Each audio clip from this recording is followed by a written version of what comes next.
But the two big ones, the two ones that everybody are talking about, I do want to get into them, but I want to talk about them a little bit different because I see them a little bit different. Texas A&M obviously falling at home to Appalachian State, Notre Dame falling at home 26 to 21 to Marshall. Let's start with Texas A&M because while I can sort of forgive Marcus Freeman, and I'll explain why in a minute, Jimbo Fisher and Texas A&M losing at home to Appalachian State in year 5 of the Jimbo Fisher era is just absolutely inexcusable. And if it was just a loss, first of all, credit Appalachian State. I don't want to take anything away from them. But if it was just a loss to Appalachian State, it'd be one thing. The problem is it is the context behind how the loss happened, how Texas A&M looked, all that good stuff. For those of you who did not watch the game, I'm just going to tell you didn't miss much. Okay, so Texas A&M loses 17 to 14. Here's the crazy part: Devin Achane, their star skill position guy, who basically has world-class sprinter speed, he actually returned a kickoff for a touchdown. So they lose 17 to 14, and one of their scores came off of a kickoff return, which means I'm not great at math. It means they scored 7 points against Appalachian State. Okay, 7 points against Appalachian State. And how about this? 186 yards of total offense against Appalachian State, 9 first downs against Appalachian State. And keep in mind now, we do have 2 data points for the 2022 college football season. In week 1, Appalachian State gave up almost 600 yards and over 60 points to North Carolina. A week later, Texas A&M cannot break 200 yards against them. And so this was a bad loss. It was an embarrassing loss. And let's just jump right to the theme of what we're going to talk about over these next few minutes. There is zero excuse, and all of the blame falls solely on one man. It falls on Jimbo Fisher. It falls on a guy who was brought to Texas A&M to compete at the highest level, to win national championships. He is being paid $9 million a year, just below Dabo, Kirby Smart, and Nick Saban. And right now, he is not delivering like any of those guys have over the last couple of years. And the crazy part about Jimbo Fisher, I think if you listen to this show, I've actually been pretty defensive of Jimbo Fisher and Texas A&M. First of all, the NIL stuff, you can go somewhere else. If you want the NIL hot takes and whatever, if that's really what you want, this is not the segment for you. But at the same time, I've been pretty forgiving of Jimbo Fisher because I do think if you kind of look at his 4 years at Texas A&M prior to this year, I think he's done about what you would hope for. Year 1, you go 9-4. I don't care who it is in the SEC West. 9-4 in year 1 is a pretty good showing. Year 2, they fall back to 8-5. But if you really go back and you remember the details, a little bit of a different story there, right? That was the 2019 season, and they played arguably 4 of the 5 best teams in the country that year. They played LSU with Joe Burrow that won a national championship. They played Clemson, who lost to LSU in the title game. They played Alabama, obviously. Alabama was maybe the second best team in the country that year. They played LSU tougher than anybody with Tua playing injured. And then they also lost to Georgia that season. That was one of the weird years where they got Georgia in a cross-division game. And so, again, you can excuse year 2 under Jimbo. Year 3, oh, by the way, they nearly make the college football playoff at 9-1. And that's where I think most of us thought, okay, this thing is going in the right direction. Last year, they take a step back at 8-4, but they had lost a lot off of that title team. And you can also forgive last year's 8-4 season, oh, by the way, because of what it was followed up by. And we all know what that was. The number 1 recruiting class, not only in 2022, but also the number 1 recruiting class in the history of college football by ranking. And so I've forgiven Jimbo Fisher. I've kind of believed in him. I have kind of believed, look, this is a new era of college football. Alabama and Georgia are recruiting at such an insane level. You got to give this guy time.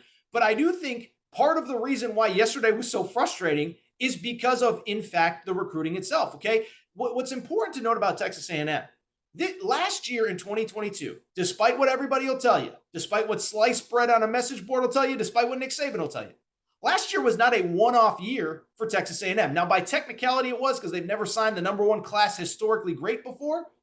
But over the last 4 years, Texas A&M has recruited about as well as anybody not named Georgia or Alabama. In 2020, they obviously signed the number 1 class. The year before, 2021, they signed the number 8 class. They signed the number 6 class in 2020. They signed the number 4 class in 2019, which means that over the last 4 years, they've signed 4 top 10 classes, 3 top 6 recruiting classes in the country, including the number 1 recruiting class last year. And I do think that is why so many people are frustrated in Aggie land with this loss on Saturday. It's one thing if it's year 5 and you're still just not quite at Alabama's level. It's one thing in year 5 if you take a weird loss at LSU or at Arkansas or one of these up and coming programs or in a tough environment. When you lose at home to Appalachian State with one of the most talented rosters in all of college football, that's not even debatable. That falls directly on the coach and that falls directly on the program itself, which is exactly what we're seeing and why so many people are upset or are so upset, excuse me. Not just because they lost, but because of how it happened. And again, I do think it falls on Jimbo Fisher. And I would ask you this, what makes us think it's going to get any better, right? I mean, keep in mind, Texas A&M's schedule does not get any easier from here on out. This was supposed to be the easy part of the schedule. Next 4 weeks, here's who they play. Miami at home, ranked opponent. On the road, or neutral site game, Arkansas the week after. Then they play at Mississippi State. Then they play at Alabama. So I'm not great at math, but here's what I can tell you about the upcoming schedule. 3 of the next 4 are against ranked opponents. 3 of the next 4 are away from College Station. And the one ranked opponent that you're not playing, Mississippi State, is a team that you lost to last year. And so this falls on Jimbo. And I just think at this point, if you're Jimbo Fisher, one, you're out of excuses because the problem is, again, it's not just that you're losing these games. You're losing games to teams that you shouldn't. And there's been way too many times throughout his tenure at Texas A&M that Texas A&M has just come out looking unprepared to play, especially over the last few years. Last year, they barely beat a bad Colorado team in week 2. That was the game where their starting quarterback, Haynes King, got hurt. They win 10-7 and survive. They followed up a few weeks later by losing to Arkansas in the Southwest Classic, losing to Mississippi State at home, and now you follow it up with an uninspired performance to shortly open week, the 2022 season. By technicality, they did beat Sam Houston State in week 1, but if you saw that game, they really picked it up late, were not great early, and then, of course, you lose to App State. And so right now, all the pressure's on Jimbo Fisher, and I'll just say this. I think everything has to be up for grabs right now at Texas A&M. First off, I'll say this. He seems like a good kid. I got no personal issues with him. Haynes King isn't the quarterback. Okay, so Haynes King is the second. He's now, I guess it would be his 3rd year in the program. He redshirted 2 seasons ago. Last year was the starter. If you remember, started week 1, got hurt in week 2, missed the rest of the season. Comes back, is named the starter this year. I'm just going to say it. He's just not good enough. And I obviously I'm not at practice. I don't know what happens behind the scenes. I get all that.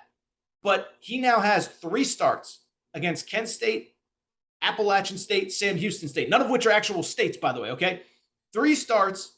He is 2-1 with 3 touchdowns and 3 interceptions, okay?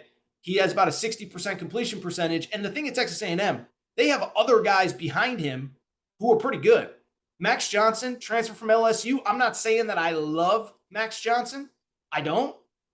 But he won't make mistakes. He won't beat you. And you give him the talent that he's going to have at Texas A&M, I think he can win you games in this league. They have the 5-star freshman, Connor Wegman. That's the guy that's supposedly the future. I'll tell you this. In 2022 in college football, I don't see any reason why if you believe this is the guy, you shouldn't play him. If you believe this is the guy, if you believe this guy is the future, go ahead and throw them out there. One, this season's already kind of sort of lost.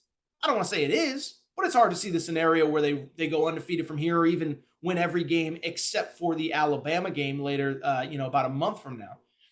But 2, if 2023 really is the year, and that's all we heard out of Aggie Land all summer, 2023, that's the year. That's when it's all going to come together. Well, you got to have a quarterback ready to go, or we're going to be in the exact same place this time next year. So I think if you're Jimbo Fisher, you're paid $9 million to make tough decisions. Go make that quarterback change. Give somebody else a shot. I said it with DJ Uyangalele the other day with Clemson and Cade Klubnik. I said I don't know if Cade Klubnik can win you a championship. I know DJ can't. It's time to make a move. I feel the same at Texas A&M. 2, I think every position's got to be up for grabs, except maybe Devin Achane, the running back. Evan Stewart, the true freshman wide receiver, was awesome. But, I mean, come on now. You lose at home to Appalachian State where you get bullied at the line of scrimmage, 186 yards of total offense. There is no excuse. And finally, it falls on Jimbo Fisher. Listen, I'm not smart enough to know all the X's and O's and schemes and all this and that.